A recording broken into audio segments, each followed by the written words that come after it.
दोस्तों, तो कैसे हैं आप सभी लोग। आई होप आप सभी लोग बहुत बहुत अच्छे होंगे। स्वागत है आप सभी का एक बारी फिर से मेरे चैनल अवेयर फार्मा में। और आज हम डिस्कस करेंगे थर्ड सेमेस्टर का जो फार्मास्यूटिकल ऑर्गेनिक केमिस्ट्री जो सब्जेक्ट है उसके 2 मार्क्स के मोस्ट इंपॉर्टेंट क्वेश्चन। ठीक है, देखिए जैसे कि हमारी जो फर्स्ट सेमेस्टर के जो सब्जेक्ट्स थे उनके 2 मार्क्स की सीरीज़ जो है वो कंप्लीट हो गई है। अभी थर्ड और फिफ्थ सेम की रह रही है, तो वही हम स्टार्ट कर रहे हैं। तो ऑर्गेनिक केमिस्ट्री देखिए, ये सब्जेक्ट जो है वो हर पॉइंट ऑफ व्यू से बहुत इंपॉर्टेंट है। अगर आगे किसी को मास्टर्स करनी है ऑर्गेनिक केमिस्ट्री में तो उसके लिए भी ये जो आप पढ़ेंगे, जो उसके फर्स्ट सेकंड थर्ड तीनों पार्ट है वो भी इम्पोर्टेंट है। और अगर आप जीपेट की प्रिपरेशन कर रहे हैं तो उसके लिए भी इम्पोर्टेंट है। तो स्टार्ट करते हैं हम। First question, define aromaticity. देखिए वर्ड से पता लग रहा है एरोमेटिसिटी का मतलब है कि ये एक प्रॉपर्टी है कॉन्जुगेटेड साइक्लोएल्कीन्स की, जो इन्हेंस करता है किसी भी मॉलिक्यूल की स्टेबिलिटी। कैसे? उसके जो इलेक्ट्रॉन्स है और पाई पाई ऑर्बिटल्स है उसको डीलोकलाइज करके। अगर आसान भाषा में समझा जाए कि एक कंपाउंड एरोमेटिक है या नहीं है, इसे पता करना है तो आपने पढ़ा होगा हक्कल रूल। ठीक है, हक्कल रूल ऑफ एरोमेटिसिटी। इसमें पता लगता है कि जो आप हमने जो कंपाउंड की हम टेस्टिंग कर रहे हैं वो एरोमेटिक है कि नहीं है। कैसे? एक तो वो sp2 हाइब्रिडाइज होना चाहिए, तो डबल बॉन्ड होनी चाहिए उसमें। सेकंड है साइक्लिक और प्लेनर स्ट्रक्चर होना चाहिए। ठीक है, तीसरा यही कॉन्जुकेशन होना चाहिए इलेक्ट्रॉन्स का। ठीक है, डी लोकलाइजेशन जिसे आप कह रहे हो। और फोर जो है 4n+2 equal to pi electron को, वो रूल को फॉलो करना चाहिए, जहाँ n क्या है, एक इंटीजर है। ठीक है, सेकंड क्वेश्चन है वाई फिनोल इज एसिडिक। देखिए ये आपने 12th की केमिस्ट्री में भी पढ़ा होगा। फिनोल एसिडिक क्यों है, उसका रीजन है क्योंकि जो फिनोल है वो H+ आयंस, हाइड्रोजन आयंस को जल्दी लूज़ कर देता है और फिनोक्साइड स्टेबल आयन बना देता है, जो कि ज़्यादा स्टेबल है फिनोल से। तो इसलिए एसिडिक है नेचर में, जो कि H+ आयन को रिलीज़ कर देता है। आपने एसिडिक नेचर होने के लिए क्या करना है, उसको H+ आयंस को रिलीज़ करना है या लूज़ करना है। ठीक है, थर्ड क्वेश्चन है why para nitro aniline is less basic than aniline. देखिए para nitro aniline less basic किस लिए है, उसका मेन रीज़न है कि नाइट्रो ग्रुप जो प्रेजेंस है, ठीक है, पी नाइट्रो एनिलीन में, वो क्या करता है, इलेक्ट्रॉन को विद्रो करता है एनिलीन रिंग से। C6H5NH2 जो है वो एनिलीन है।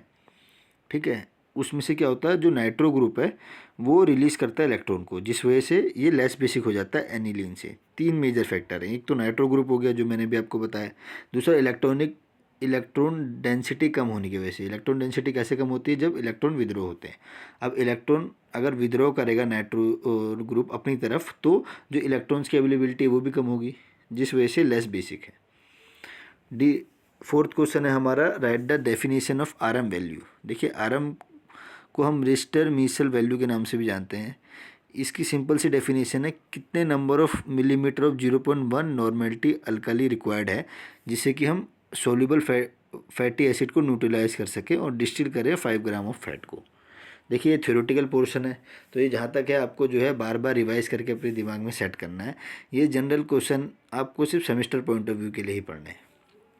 बाकी अगर क्वेश्चन पूछा जाता है तो सफोनिफिकेशन वैल्यू से पूछा जाता है, और एसिड वैल्यू, ये जनरली पूछे जाते हैं अगर कोई कॉम्पिटिटिव एग्जाम में पूछे जाएँ तो। ई क्वेश्चन है, discuss the difference between drawing and non drawing oil. देखिए ड्राइंग ऑयल क्या है, अगर हम इसको एयर में एक्सपोज करेंगे ना तो ये ऑक्सीडेशन में जाएगा। ठीक है, और फॉर्म करेगा टफ और हार्ड फिल्म।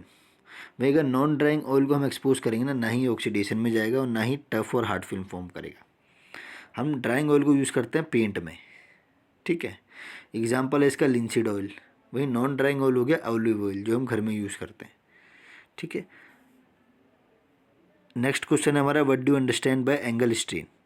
एंगल स्ट्रेन आपने सुना होगा, Baeyer's theory of angle strain. तो बेयर्स जो है वो साइंटिस्ट ने डिस्कवर किया था। स्ट्रेन मतलब क्या हो रहा है कि जो बॉन्ड एंगल है वो डेविएट हो रहे हैं आइडियल बॉन्ड एंगल से। मतलब आप अगर आइडियल मान लें तो 109.28 डिग्री जो है वो आइडियल है, तो उससे अगर डेविएट हो रहे हैं थोड़ा बहुत और अचीव कर रहे हैं मैक्सिमम बॉन्ड स्ट्रेंथ कोई भी स्पेसिफिक केमिकल कॉन्फॉर्मेशन में, तो उसे हम कहेंगे एंगल में स्ट्रेन आना। आपने 11th में भी पढ़ा होगा, फिजिक्स में भी, स्ट्रेस और स्ट्रेन। स्ट्रेन का वही है कि जो डेविएशन आना है नॉर्मल आइडियल बॉन्ड के अलावा बॉन्ड एंगल में, तो उसे हम कहेंगे एंगल स्ट्रेन। नेक्स्ट क्वेश्चन है हमारा, right the different conformation of ethane.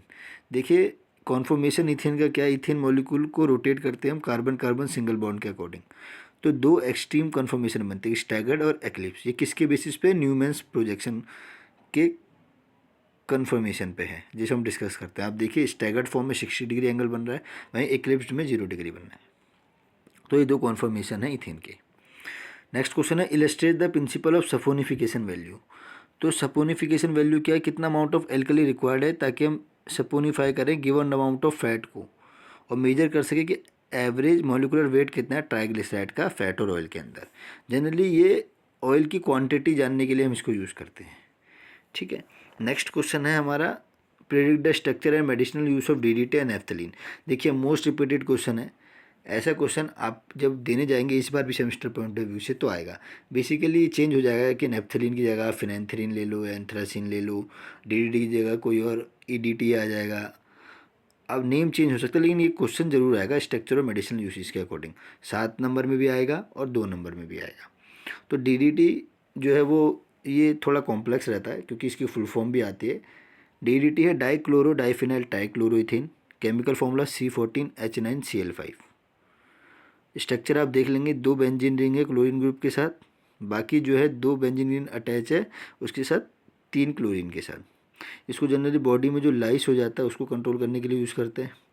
और इंसेक्ट बोर्न डिसीज से मलेरिया हो गया, टाइफस हो गया और ब्यूबोनिक प्लेग हो गया, उसको ट्रीट करने में हेल्प करता है डीडीटी। नेफ्थलीन क्या है? इसका फॉर्मूला है C10H8, 2 बेंजीन की रिंग है, सिंपल है ये। किस में यूज़फुल है? इंसेक्टिसाइड है ये यूज़फुल, और डाई की सिंथेटिक डाई को बनाने में ये यूज होता है। लास्ट क्वेश्चन है हमारा, व्हाट इज बनाना बॉन्डिंग। देखिए बनाना बॉन्ड क्या है? इसको हम बेंड बॉन्ड भी कहते हैं, बेंड बॉन्ड। ये एक टाइप की केमिकल बॉन्डिंग है जिसमें ऑर्डिनरी हाइब्रिडाइजेशन होता है। हाइब्रिडाइजेशन आपने सुना है ना, sp2 sp3, उसे हाइब्रिडाइजेशन कहते हैं। 2 एटम्स का वो मिलके केमिकल बॉन्ड बनाते हैं जिससे कि एस ऑर्बिटल का जो करेक्टर है या तो इंक्रीज होगा या डिक्रीज होगा, जिसकी वजह से एक पर्टिकुलर ज्योमेट्री बनेगी। ज्योमेट्री कैसे बनती है? बनाना की फॉर्म में ज्योमेट्री बनती है, तो इसे बनाना बॉन्ड कहते हैं। एक टाइप का कोवैलेंट बॉन्ड है, जनरली देखिए बनाना शेप का है, ठीक है, तो उसको बनाना बॉन्ड कहते हैं।